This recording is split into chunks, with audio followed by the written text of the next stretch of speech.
Саламатсыздарбы, урматтуу мекендештерим. Өзүңүздөргө маалым, буга чейин ушул расмий баракчамды ачтым элем. Facebook'ta, Instagram'da.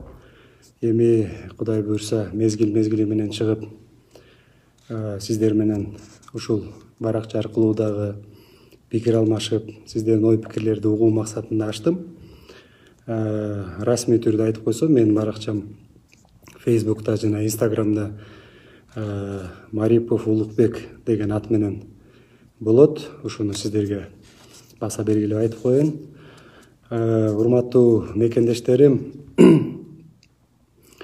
мен ушул ачылган күндөн баштап ушул менин аккаунтума келип түшкөн суроолордун бир бөлүгүнө жооп берип коюуну туура көрүп атам. Себеби чындыгында көйгөйлүү маселелер абдан көп. Бүгүнкү күндө чечилбей жаткан маселелер абдан көп. Буга чейинки жоголуп калган маселелер абдан көп. Ошондуктан мен кээ бир көйгөйлүү маселелерге жооп берип коюуну туура көрүп атам. Биринчиси бул акыркы күндөрдө баарыбызга маалым, бул чек ара маселеси. Чындыгында кээ бир областтарда чек ара маселелери чечилген, демаркация, делимитация болгон. Эми бирок кээ бир областтарда чечиле элек маселелер дагы бар. Өзгөчө Баткен областында. Мына өзүңүздөр күбө болдуңуздар, кече күнү Баткен областынын жетекчилиги алмашты. Элибизде комиссар Катани деп айтабыз, урматтуу Өмүрбек Исакович Субаналиев генералыбыз жетекчи болуп дайындалды.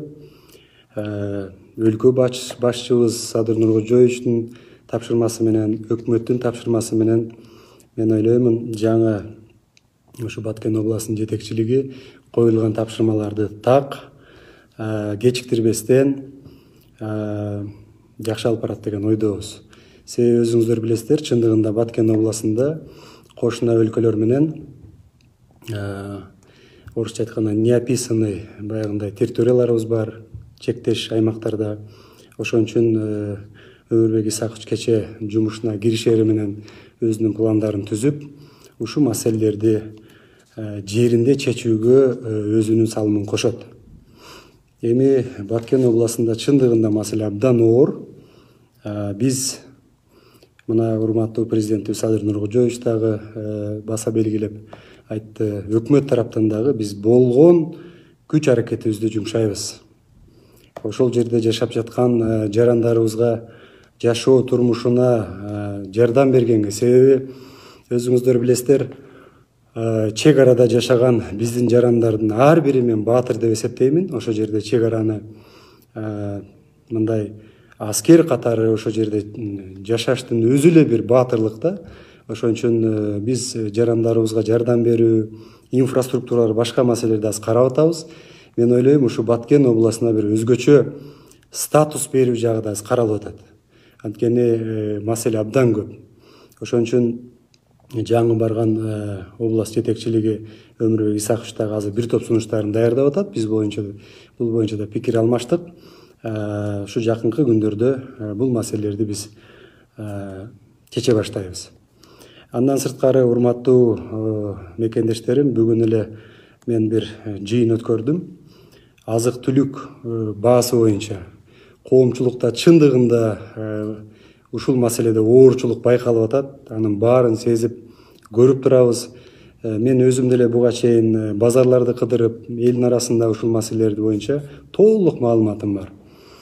Анткени мына ушул растительное масло, мына суу май, эттин баасы, күрүчтүн баасы жана башка ушул социалдык маанидеги продукты питаниялар чындап эле акыркы 6 айда, мына былтыр пандемия башталган учурдан баштап, мисалы мына суу май 163% кымбаттады. Ушунун себептерин, эмнеге ушуга жол берилди?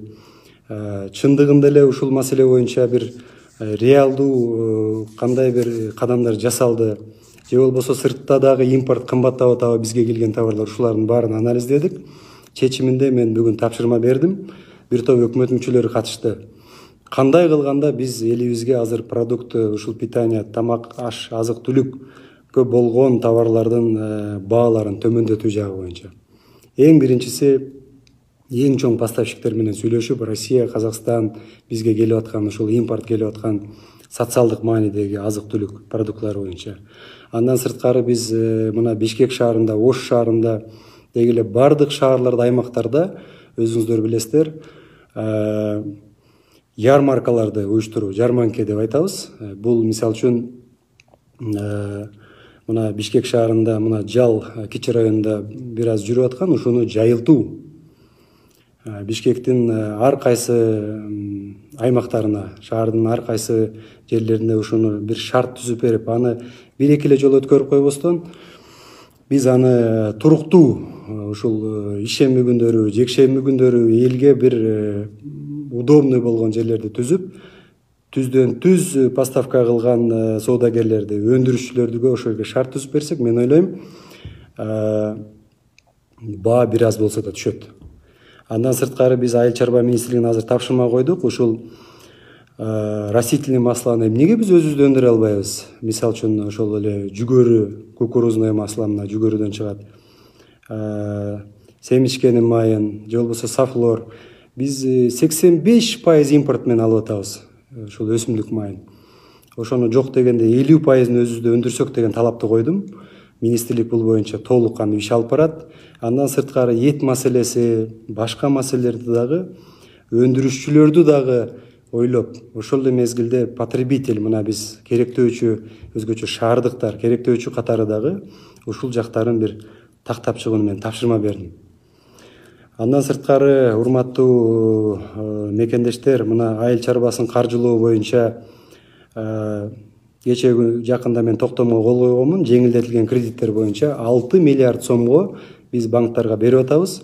Мамлекеттик банктарга бул жеңилдетилген кредиттер, ФСК 9 деген долбоордун алкагында.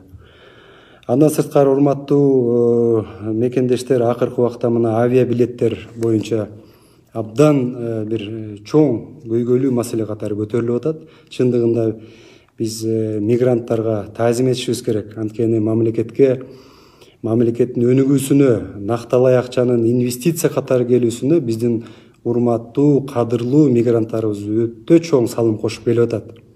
2 миллиард доллардан ашуун накталай акча түрүндө инвестиция. Андан сырткары товардык түрдө инвестиция алып келишет. Биз ошон үчүн мен учурдан пайдаланып, биздин мигранттардын баарына таазим этип, ошолордун жасап аткан бөтөн жерде ушундай бир кызмат кылып, элиме, жериме ушундай бир салым кошоюн, туугандарыма жашоо турмушун жакшыртайын деп иштеп жүрөт. Ушул жарандарыбызга мен терең ыраазычылык билдирем. Ошон үчүн ушул авиабилет баасында биз азыр буга чейин дагы Алматыда болгон жолугушууда Россиянын өкмөт башчысы менен да пикир алмашканбыз. Азыр мына жакынкы күндөрдө биздин транспорт министрлиги учуп кетип атат Москвага.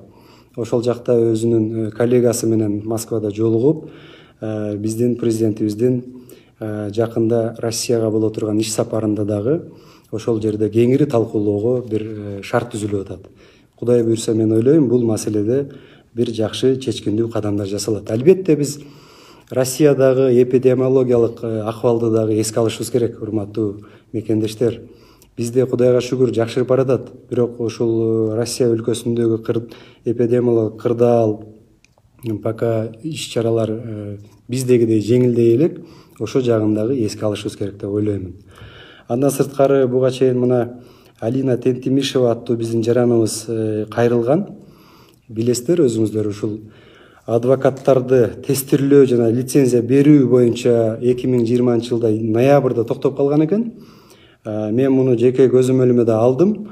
Кечээ күнү министр, биздин юстиция министрине тапшырма бердик. Буга чейин да каралып чечилип калган экен. Юстиция министрлигине ушу учурдан пайдаланып айтып коеюн да, эми бизди өкмөттүн деңгээлине көтөрбөй эле ушундай маселелерди министрлик жеринде чечиш керек. Көп узартпастан, ушунун негизинде дагы наразылыктар пайда болот, албетте. Ушундай маселени көтөргөн жараныбызга мен ыраазычылык билдирип кетмекчимин. Андан кийинки маселе, урматтуу мекендештер, мына студенттердин контракттары боюнча президентибиз Садыр Нуркожоевич тапшырма койгон. Бул боюнча биз азыр иш алып барып атабыз. туура 2020 жылы окуу жайлар, жогорку окуу жайлар, мектептер көбүн эсе мына онлайн режимде окуду. Бүгүнкү күндө деле онлайн режимде окуп аткан ушул вуздар бар.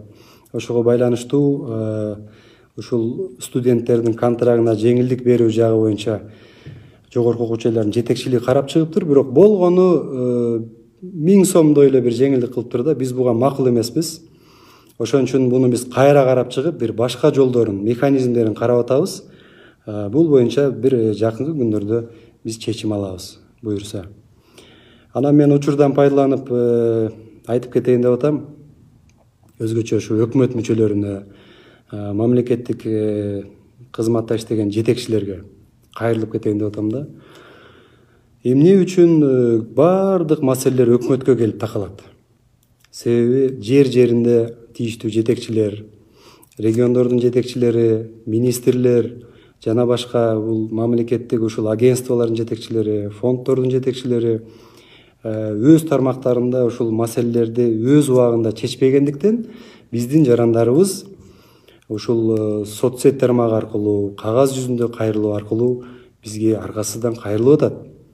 Ошон үчүн урматтуу жетекчилер, мен ушул учурдан пайдаланып айтам, сиздер тараптан коомчулук менен болгон байланыш жакшы эмес, начар деп айтсак болот. Ошондуктан ушул жака чейин келип атат жарандарыбыз. Ар төгөрөктүн төрт бурчунан келип атат, жазып атат. Мына мен баарын окуп атам. Мына азыркы учурда дагы мына мен бир топ маселелерди окуп атам. Ипотека жана башка маселелерди көтөрүп атышат. Ушулардын баары негизи тармактык министрлер, жетекчилер өз жеринде чечиш керек. Туура өкмөттүк деңгээлде чечиле турган маселелерди биз чечип атабыз, колдон келгенин жумшап атабыз. Ошондуктан ушул мен жетекчилерге расмий түрдө ушул Facebook аркылуу да кайрылып коеюн, коомчулук муну угуш керек. Андан сырткары дагы бир маселе, мен мына Бишкек шаарынын милдетин аткаруучу Бакыт Жапаровичка кайрыла кетейин да.